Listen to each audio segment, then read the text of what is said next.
O ministro Luiz Inácio Lucena Adams tem 47 anos. Foi nomeado advogado-geral da União em 2009 pelo ex-presidente Lula.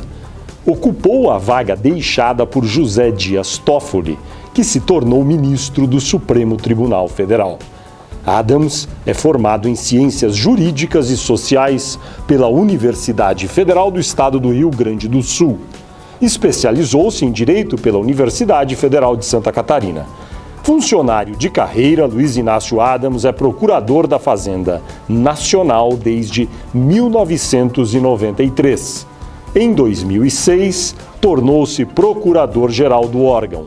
Na gestão de Dilma Rousseff, Adams é um dos ministros mais próximos à presidente. É cotado também para assumir uma vaga de ministro do STF. Olá, internauta, bem-vindo a mais um Poder e Política Entrevista. Este programa é uma realização do jornal Folha de São Paulo e do portal UOL. E a gravação é sempre realizada aqui no estúdio do Grupo Folha, em Brasília. O entrevistado desta edição do Poder e Política é o advogado-geral da União, Luiz Inácio Adams. Muito obrigado por sua presença aqui. Começo perguntando, todas as greves de servidores públicos federais, no momento, são ilegais? Não são ilegais. As greves, elas têm uma legitimidade constitucional, ela tem uma autorização legal. Agora, as greves, elas têm que atender e garantir os serviços essenciais inadiáveis. E nesse sentido elas ferem a lei? E nesse sentido elas ferem a lei. Quando a greve não garante ou não garante a continuidade desse serviço inadiável, ela está ferindo a lei e está permitindo que o Estado tome ações. Tem alguma greve de algum setor público federal que está atendendo esses requisitos de cumprir minimamente os serviços públicos que têm que ser oferecidos? Hoje não. Nossa avaliação não. Nós temos buscado no judiciário a decisão para garantir essa complementaridade. Ontem de noite mesmo, o STJ concedeu uma liminar pedida pela AGU para garantir que nos portos e aeroportos do país os fiscais agropecuários se façam presentes em 100% das unidades. Aqui tem um ponto diferente com a greve do setor privado. No setor privado, a greve ela visa garantir o quê? O patrimônio, fundamentalmente o patrimônio, o funcionamento mínimo. Por isso que o TST fixou uma média de 30% de presença. No serviço público, não. A garantia é de prestação de serviço público inadiável. Para esta função, para esta finalidade, não basta 30%.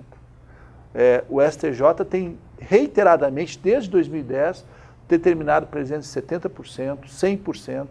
No caso do TSE foi 100%, agora os fiscais da recuperação foi 100%, nessas funções que representam a atividade inadiável da sociedade. Agora, nesse sentido, o senhor diz, todas as greves são legais, porque é um direito do servidor fazer greve, está na Constituição. Por outro lado, todas elas, em certa medida, desrespeitam os preceitos legais que estão por trás desse direito. Então, em certa medida, todas têm um pouco de legalidade?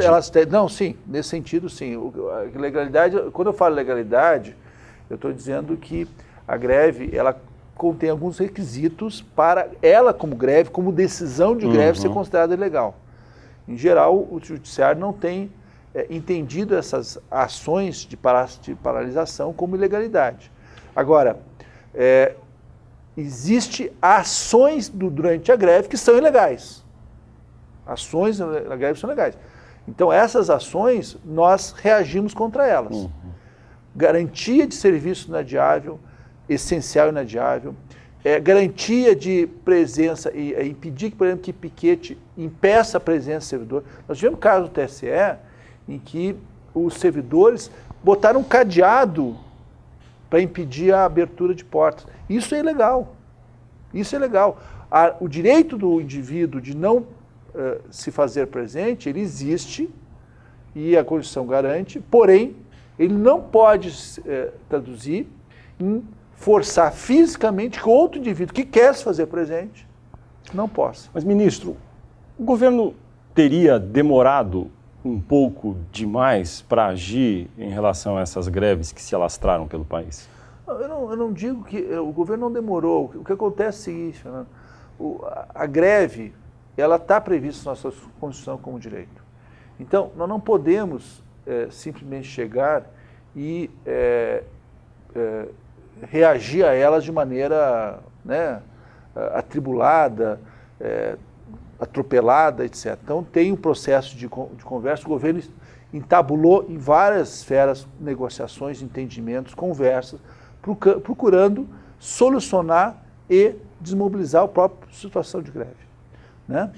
A maioria das greves que nós estamos enfrentando hoje são recentes, relativamente recentes, nós estamos falando de 2 semanas. A greve mais antiga que nós temos, de fato, é a greve dos professores, em que houve um processo de negociação, o governo fez um esforço de negociação e chegou, inclusive, a um acordo com parte do setor dos professores que aderiram e aprovaram a solução, né, que foi apresentada. Aprovaram a proposta apresentada.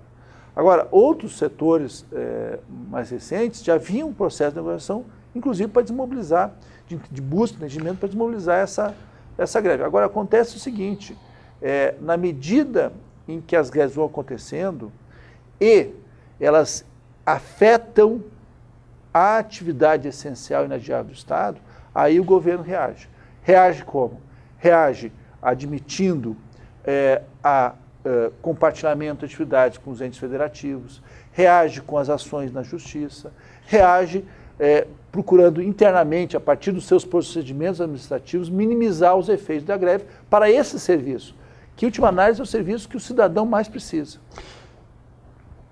A Constituição de 88 inclui o direito de greve para os servidores públicos federais. Mas não há uma lei até hoje regulamentando em detalhes como deve ser exercido esse direito. O senhor faz parte de um governo que já está aí há quase 10 anos, não é? À frente do país. Não seria o caso de esse governo patrocinar de uma vez uma iniciativa de ter essa lei para regulamentar o direito de greve? E por que o governo não fez isso ainda? Não, existe projetos, um projeto de tramitação no Congresso. A questão é que esse debate ele é um debate extremamente complexo, difícil. Por quê? Porque exatamente no serviço público existe uma distinção entre a atividade, quem é que a greve prejudica, do setor privado. No setor privado, o prejudicado não é dirigido, o prejuízo não é dirigido à sociedade, mas ao patrão, né? Quem é o proprietário daquele patrimônio, daquela indústria, daquele serviço que, né, obtém um lucro em relação àquilo, né? Em relação, o dano é econômico. No âmbito do Estado, o dano é para a sociedade. Ou seja, o prejuízo não é dirigido, o prejuízo não é dirigido ao governo, o governo não tem lucros, né? Ele não tem ganhos patrimoniais decorrentes dessa atuação ou não do Estado.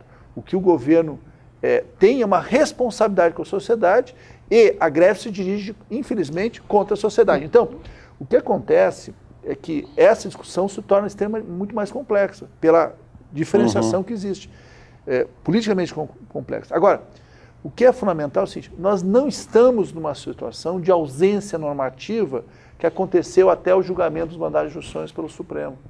Hoje nós temos um parâmetro legal, que é o parâmetro da lei de greve, que é aplicada hoje, privado. Mas que é aplicada hoje, por exemplo, desconto de salário. Até o Supremo julgar aquela questão, no mandado de justiça, aplicando essa lei ao setor público, havia uma regra geral de entender que não podia descontar salário. Hoje, todos os servidores públicos federais podem ter a expectativa de que esses dias que eles pararam serão descontados do salário? Mais que a expectativa, vão ser descontados. Todos? Tenha certeza. Os servidores em greve, no período em que se permanecer em greve, terão seus salários descontados. Inclusive os professores das universidades públicas federais? Inclusive professores das universidades públicas federais. Agora, nas universidades nós temos um problema específico que decorre da realidade das universidades. As universidades públicas, em geral, têm as suas reitorias eleitas. E nessa eleição, os reitores acabam adotando posturas de não informar as ausências decorrentes de greve. Como contornar esse problema? Pega o UNB aqui, a UNB deliberou isso. E como se contorna esse problema? Eu entendo, e isso é um risco que vai ter que ser apurado adiante, que esses reitores ou que esses agentes estão em situação de improbidade. Os reitores? Eles estão. Por quê? A quem vai caber denunciá-los? Por que eles estão? Não, isso vai ter que ser apurado pelo TCU, pela CGU e pelo próprio Ministério Público Federal, que tem essas incumbências e que tem que exercer as incumbências. Agora, por que eles estão? Porque o desconto é um dever do administrador, não é um direito, não é uma faculdade, eu desconto ou não desconto. A faculdade que a greve oferece, que a lei oferece, é negociar os dias parados. Essa é uma faculdade que é dada no processo negocial de encerramento de greve.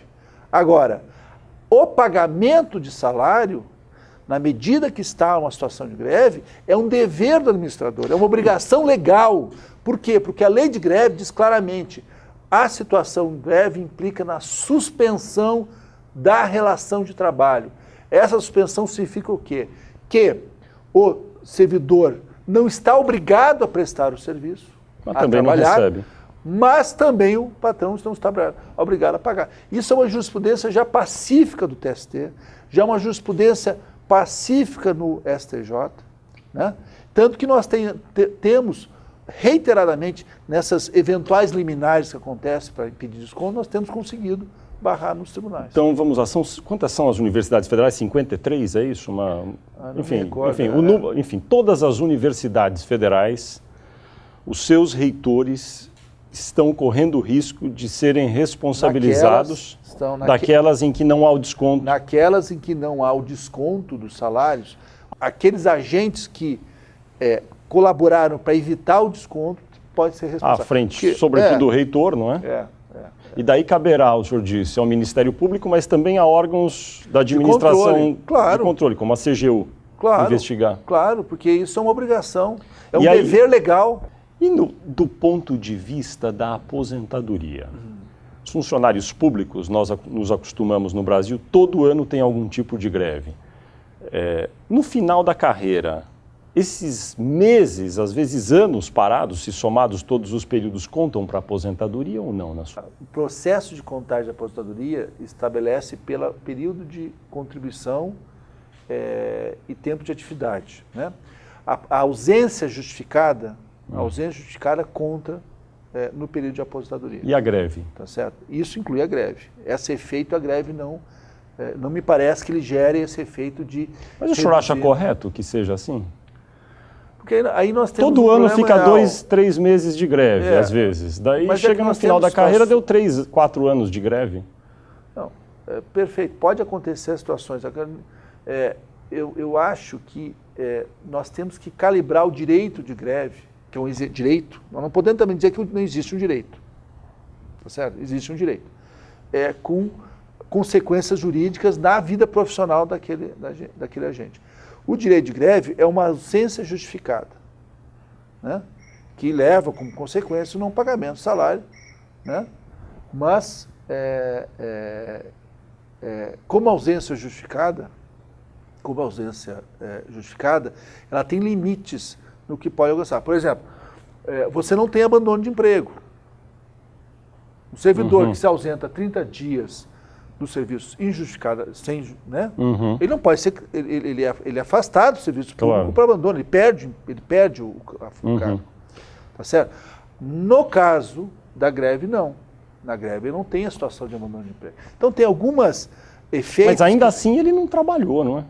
Não, ainda assim não trabalhou, mas aí você não pode eu acho que você não pode dar alcance a determinados efeitos jurídicos... Que parece que a lei de greve no setor privado diz que para todos os efeitos trabalhistas ficam suspensos, enfim, ali os... Não, ele suspende a relação de trabalho. Suspende a relação de trabalho. Agora, quando suspende a relação de trabalho, não suspende também para efeito de aposentadoria na iniciativa privada, inclusive? Mais ou menos, porque na verdade é o seguinte, se o processo de trabalho vem com uma compensação remuneratória, o que considera para efeito de aposentadoria? O tempo de contribuição. Então, se ele recebeu o salário e contribuiu, aquilo é contabilizado. Entendi. Agora, tudo isso pode ser dirimido nessa lei que eventualmente seja aprovada pelo Congresso. O Palácio do Planalto, a presidente Dilma Rousseff, conversa com o senhor sobre, enfim, fazer de uma vez, patrocinar alguns dos projetos em tramitação no Congresso para que saia essa lei de uma vez?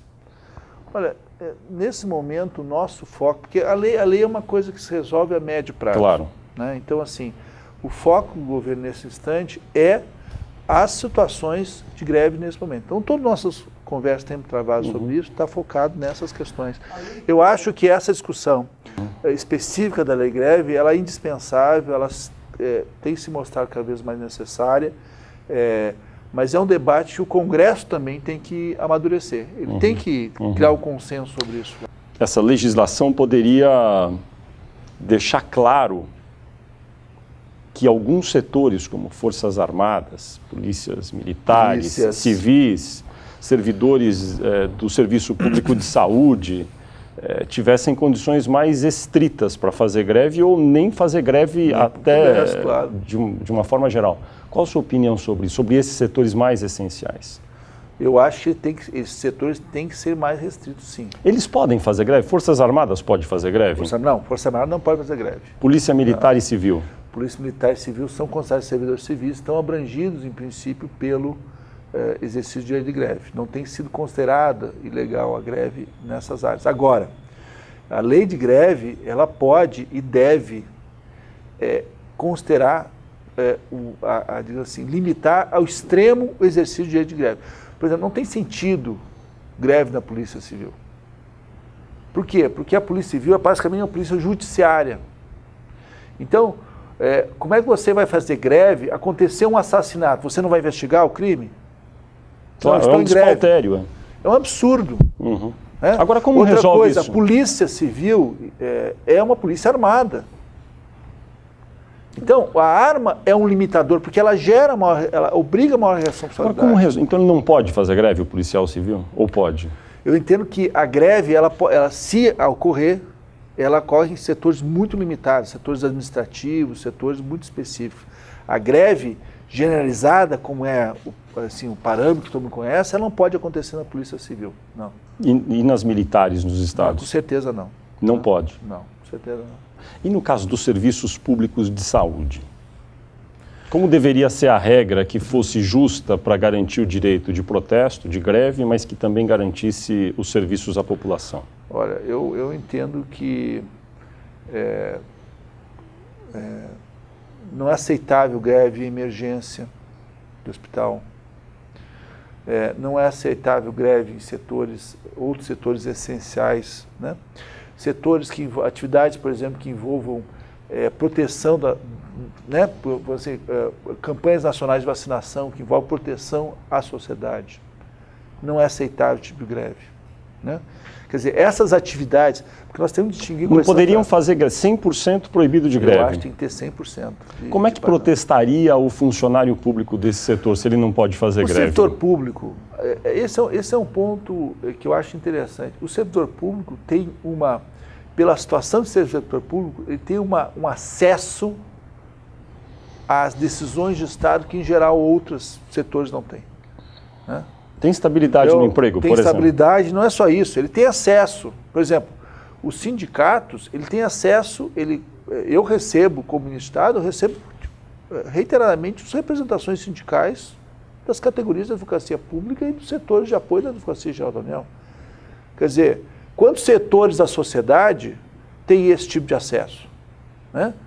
Eles têm um acesso não direto, indireto ao próprio presidente da República, porque eu converso com o presidente da República, eventuais preocupações que ele me traz, eu retransmito para o presidente. Então, eles têm um acesso ao núcleo de decisão estatal que outros setores da sociedade, o setor privado, não tem. O sindicato metalúrgico não tem.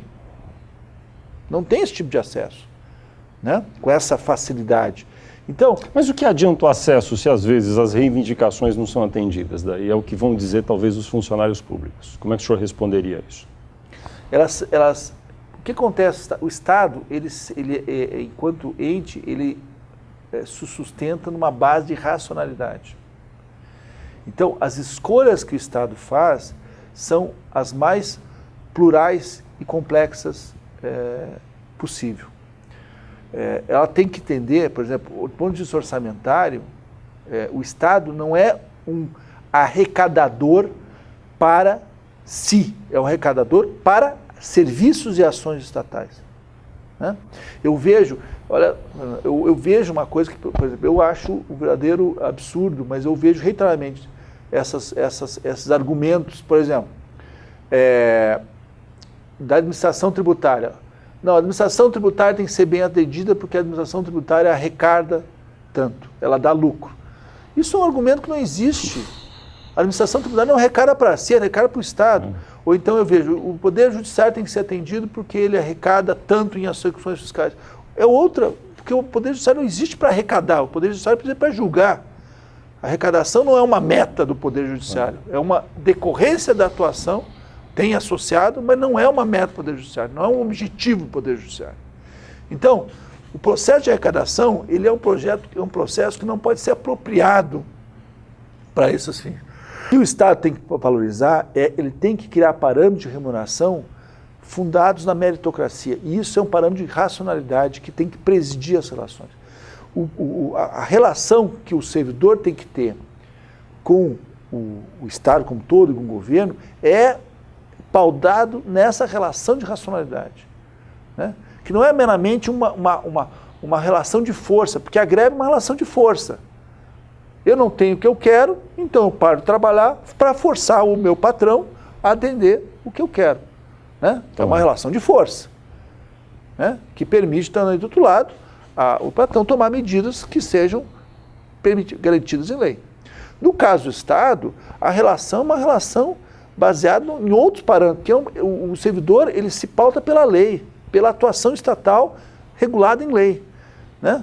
Ele não tem a liberdade de escolha como tem qualquer servidor privado, né? Um empregado de uma empresa, etc., que tem uma relação muito mais fluida e baseada numa relação contratual.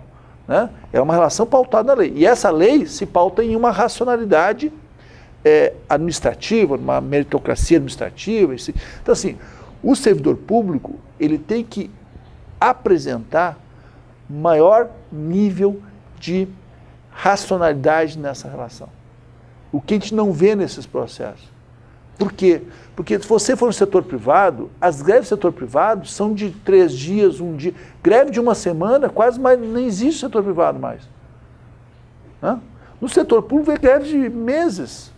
Por quê? Porque as garantias que a Constituição dá ao servidor público, que ultimamente são garantias que visam garantir uma estabilidade estatal, né, são usadas, são apropriadas digamos assim, para os fins de... O senhor tocou num ponto super importante, porque os brasileiros todos ficam assistindo às greves e se perguntam exatamente isso. Como é possível ficar 1, 2, 3 meses em greve e aparentemente nada acontecer? A gente sabe que estão havendo negociações, mas para efeito geral a população olha, estão parados. Como é que se faz para evitar isso? Primeiro, um passo importante foi dado pelo Supremo no julgamento do mandado de injunções, dos 3 mandados de injunção, que criou um marco normativo para regular as greves no Brasil, greves do setor público. Explica em linhas gerais quais são esses marcos normativos que foram decididos pelo Supremo. Garantir o desconto do salário, permitir que nos serviços essenciais, como por exemplo no artigo 12 da Lei de Greve, permitir que o Estado possa suprir por outros meios aqueles serviços essenciais inadiáveis que a última lei legitima e garante o decreto 7777, que a presidente adotou. Esse decreto recente. Esse decreto recente. Né? Que garante, só para deixar claro aqui, que, enfim, entes estaduais ou municipais assumam algumas funções que seriam prestadas pelos servidores federais, certo? Isso mesmo. Né? E serviços que são dirigidos à sociedade e são inadiáveis. A proteção Isso está funcionando? Isso está funcionando. Não que seja fácil, né? Porque, de fato, existe um descompasso de realidade entre o Estado e a União. Mas o esforço que o governo tem feito de fechar o convênio com o Estado, trazer servidor, fazer um treinamento mínimo, porque esse compasso não é um abismo, porque, por exemplo, vigilância sanitária no âmbito federal, do ponto de vista de competência técnica, é equivalente do Estado. Claro. Né? Ele só vem em momentos diferentes, mas os dois vêm com a mesma formação acadêmica, a mesma formação profissional, etc. Né? tem variações de conhecimento de legislação específica, etc. Então, isso está sendo implementado e suprido. Não é fácil, porque então, existem alguns gaps que têm que ser supridos, mas está acontecendo. Isso quer dizer, porque não obstante essas decisões do Supremo favoráveis a conter o efeito das greves, o efeito continua a existir e as greves continuam longas. O que mais poderia ser feito para evitar esse tipo de situação? Eu acredito que essa experiência que nós estamos tendo hoje, elas afirmam como parâmetro de atuação estatal e de atuação dos servidores da greve, né? Que não existia, eu volto a existir, até o Supremo fazer eficável julgamento, não existia nenhum parâmetro que regulasse esse processo. Fazia com que eram comuns liminares para impedir desconto. Aqui mesmo agora teve liminar para impedir desconto de salário, né? Era comum liminares que criavam verdadeiras barreiras a qualquer situação estatal impedindo, né? Eu me lembro que no governo Fernando Henrique, em 2001, tinha duas grandes greves na Previdência e nos professores, que já estavam há meses acontecendo, e o presidente Fernando Henrique, à época, editou um decreto dizendo que o desconto da salarial era uma decisão do ministro de Estado. Por que ele tomou a decisão? Porque haviam provisões de liminar da primeira instância, e com aquela decisão o foro foi para o STJ. Entendi. Outra coisa que o Supremo decidiu, greves nacionais são deliberadas pelos órgãos de abrangência nacional, portanto, é o STJ que decide greve, não é a primeira instância, não é o Tribunal Regional, né? Isso é importante por quê? Porque uniformiza a jurisprudência, porque cria uma base sólida de aplicação da lei. Então, esse processo está em curso. Hoje nós temos, com uniformidade, com clareza, que em áreas essenciais do Estado, que são indispensáveis, cujo serviço seja inadiável para o cidadão, não pode acontecer greve, ou se acontecer, a limite muito pequeno. Por exemplo, você poderia citar as principais áreas e como seria esse limite? Então vamos lá. Polícias. Como aconteceu? Vamos dar as decisões. No caso dos fiscais agropecuários, 100% em portos e aeroportos. Não pode ter nenhuma ausência em portos e aeroportos. Anvisa, 70% de presença em cada unidade. Justiça Eleitoral chegou a 100% de presença em vários setores essenciais. Na época, inclusive, era a época de recebimento de registro eleitoral. Né? Dos candidatos. Dos candidatos. Eu acho, inclusive, nas momentos, das situações, sequer pode haver greve.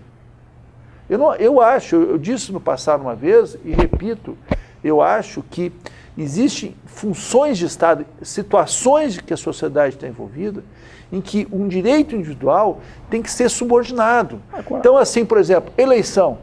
É legítimo uma greve impedir a eleição no Brasil?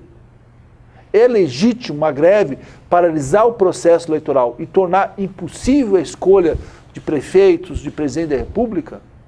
Não, não é possível. Porque aí nós estamos subordinando a sociedade a um direito Não seria particular. necessário, então, reformar a Constituição? Porque a Constituição, ela não entra nesse detalhe. Ela diz que eles têm direito a fazer greve. Eu acho que a Constituição é explícita, por exemplo, quando ela diz que a democracia é fundamento da nossa sociedade. E a expressão maior da democracia é a eleição. Então, mas, por outro lado, no outro artigo diz que pode fazer greve. Mas é uma escolha de valores. É uma escolha de fixar valores. Eu acho que a Constituição... Porque a gente não pode jogar tudo para a Constituição. Essa é a questão. A Constituição, nossa Constituição Federal, é uma das mais extensas do mundo. É extensa até o exagero, né? Agora, essa Constituição, ela reserva um processo de decisão para o legislador ordinário. Então, assim, essa escolha do que é relevante para a sociedade, a eleição ou a greve, essa escolha é dada ao legislador. Eu entendo que a primazia constitucional, o valor fundamental é a preservação da democracia. A Constituição não diz que a greve vale mais qualquer coisa. A Constituição tem uma pluralidade de direitos e o Supremo está toda hora equilibrando os direitos, né? Nós temos conflitos maior diversidade. Por exemplo, vamos dar um conflito, para não falar normalmente aqui, entre empresário e social. No social, nós temos um conflito hoje, dado na sociedade, entre o direito dos quilombolas e o direito ambiental. Existem comunidades quilombolas que se sobrepõem a áreas de preservação ambiental exclusiva. Qual é o direito fundamental aqui? Como é que você equilibra esses dois direitos? A Constituição não diz. O legislador tem que dizer, e na ausência do legislador, o judiciário vai resolver, né? Então, o fato é que existem valores que são considerados importantes para a sociedade, inclusive fundamentais, mas que têm que ser equilibrado.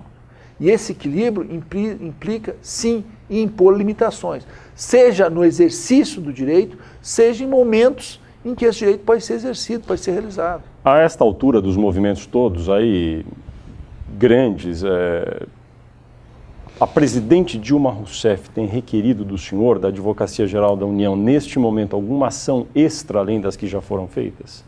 Não, a gente tem, do ponto de vista da atuação da advocacia, nós temos que tomar todas as ações que são possíveis tomar nesse momento. O que se diz muito é que o governo demorou para estabelecer negociações de fato que pudessem ser exitosas. O senhor, como integrante do governo, enxerga esse problema também? Não, eu acho que um processo de greve sempre é um processo difícil, né?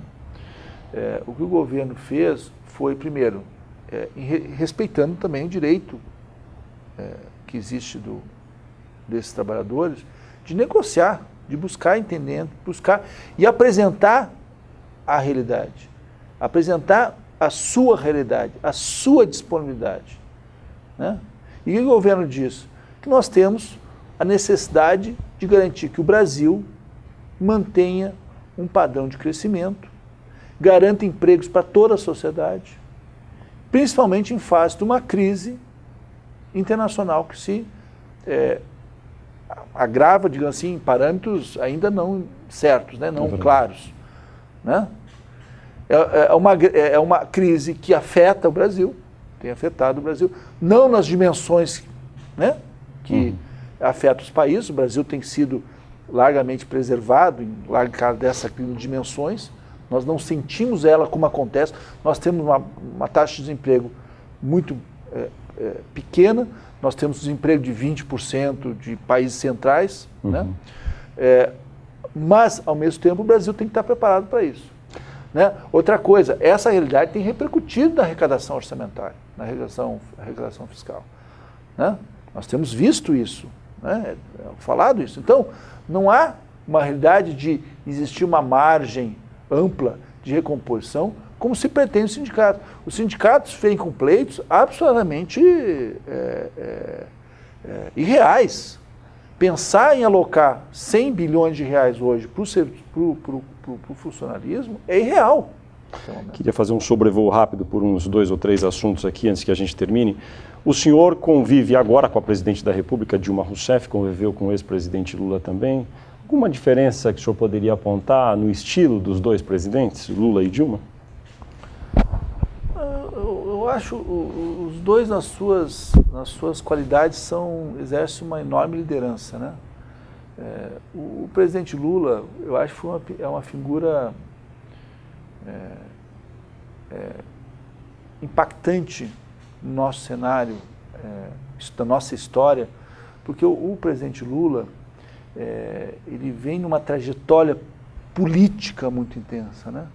Uma trajetória de liderança em várias esferas, sindical, política, construir um partido que é um dos maiores partidos do Brasil hoje, se tornou líder, exerce ainda essa liderança do partido. Então, ele digamos assim, se os permite uma expressão, um animal político, né? Uma força política muito grande. A presidenta Dilma vem de uma trajetória de dentro do Estado, né? Ela é um agente político que se forma dentro da atuação estatal e executiva, né?